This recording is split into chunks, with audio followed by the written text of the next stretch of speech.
দেখতে দেখতে 10টা রোজা চলে গেল। ওই যে দেখ দেখ কেটা যাইতেছে দেখছো?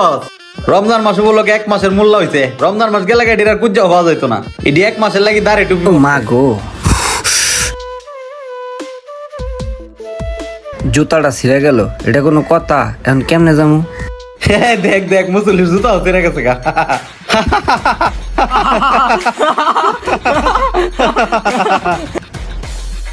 দুনিয়াটা নষ্ট হয়ে গেছে গা।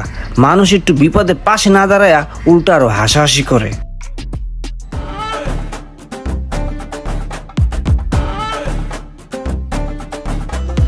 ভাই, জুতাটা একটু সেলাই করে দেন তো।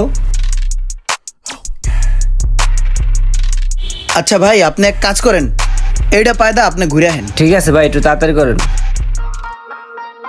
ভাই, আমার জুতাটা হয়েছে? হ্যাঁ ভাইয়া, এই যে আপনার জুতাটা। ভাই একটা কথা বলি। হ্যাঁ বলেন।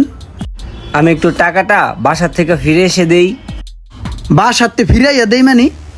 এ ভাই, এটা কোনো কথা বলেন আপনি? আপনি বাসায় যে টাকা না দিবেন আমার কি বলদ মনে হয় নাকি মফিস মনে হয়? আপনি বাসায় যাইবেন আবার টাকা না আমার দিয়ে যাইবেন, হেডাও আমার বিশ্বাস করতে হইব? ওই মিয়া, বাড়াবাড়ি না করে আমার টাকা দেন তো ভাই। ভাই আসলে আপনি বুঝতে ভুল করছেন। আমি বলতে চাইছি এটাই যে সামান্য করে টাকা মেরে খাবো না। ভাই সারাদিন রোজা রাখছি তো, রোজা রেখে তো আর আপনার সাথে আমি মিথ্যা কথা বলবো না। ইফতারির পরে এসে আমি টাকাটা দিয়ে যাব। ভাই আপনি এই সমস্ত আর সল্লি বললি তেনার গুল্লি ডায়লগ দিয়েন না। আপনি যদি টাকা না দিয়ে যান আপনার জুতো পাইবেন না, আর আমার যেই জুতাটা পরিধান করছে এটাও খুললে দিয়ে যান, আপনি খালি পায়ে যাবেন।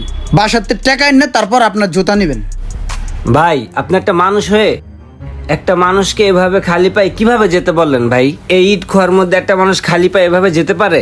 ভাই আপনি আড্ডা যাইতে পারলে পারেন, না পারলে না পারেন, যেভাবে পারেন হাইটে যান। আমি আপনার কাম করছি না, আপনি আমার পাওনা টাকা দেন। আচ্ছা ভাই, আপনি একটা কাজ করেন, আপনি এই পাথরটা রাখেন, রেখে আমার জুতাটা আমাকে দিয়ে দেন, পরে টাকা দিয়ে জুতাটা নিয়ে যাব। এটার ভিতরে কি কাগজে পেছেন না?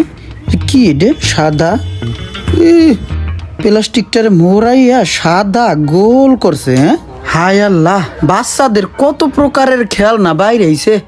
এইটা নাকি রাখা? হ্যাঁ আমার জুতাটা লয়ে যাবে এনতে। এই মিয়া, বলত পাইছেন আমারে? এই যে পাথর দিছেন এগুলো তো বালুর লগে আহে। আপনি এই পাথর দিয়ে আমার জুতা লয়ে যাবেন গা 30 টাকা না দিয়া? ভাই এটি হইতো না ভাই। এই যে পাথর আপনি আনছেন, এই পাথর বালুর লগে গড়াগড়ি করে পোলা পাইনি খেলে। হ্যাঁ ঠিক আছে, আপনি আমার টাকা দিয়ে পরে মাল লয়ে যান। যান, আমারটা দিয়ে যাও জুতা। আচ্ছা ঠিক আছে ভাই, টাকাই না আমার জুতা নিয়ে যাইতেছি। ঠিক আছে? হ্যাঁ ঠিক আছে। উফ, ধান্দাবাজি আমার লগে। হ্যাঁ ভাই এই যে আপনার টাকা, জুতাটা দেন। এলাও তোমার জুতা।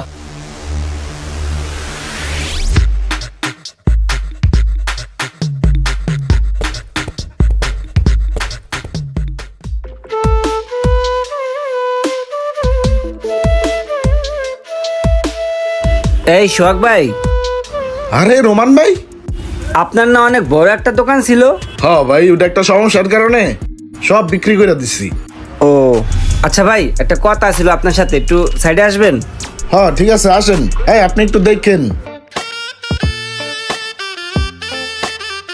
ভাই কথাটা হইলো কি, শোনেন ভাই, আপনি তো একসময় অনেক বড় স্বর্ণকার ছিলেন।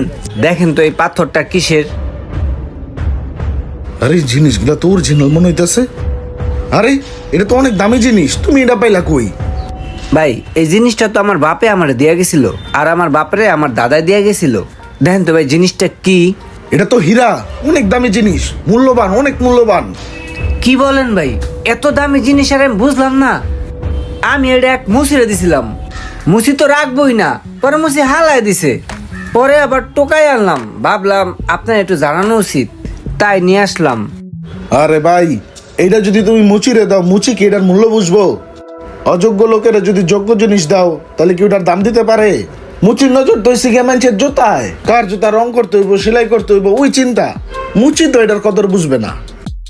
যে সমস্ত যুবক ভাইরা দাড়ি টুপি রেখে নামাজ রোজা আদায় করার পরে সমাজের কিছু লোক তাদেরকে টিটকারি করে, তাদেরকে বলবো যে সবার কাছে মূল্যায়িত হতে যাবেন না, কারণ সঠিক জিনিসের মূল্যায়ন সবাই করতে জানে না। আর আমরা আল্লাহ তাআলার ইবাদত করি শুধুমাত্র আল্লাহর কাছে মূল্যায়িত হওয়ার জন্য। ভিডিওটি ভালো লাগলে অবশ্যই শেয়ার করে দিবেন প্লিজ।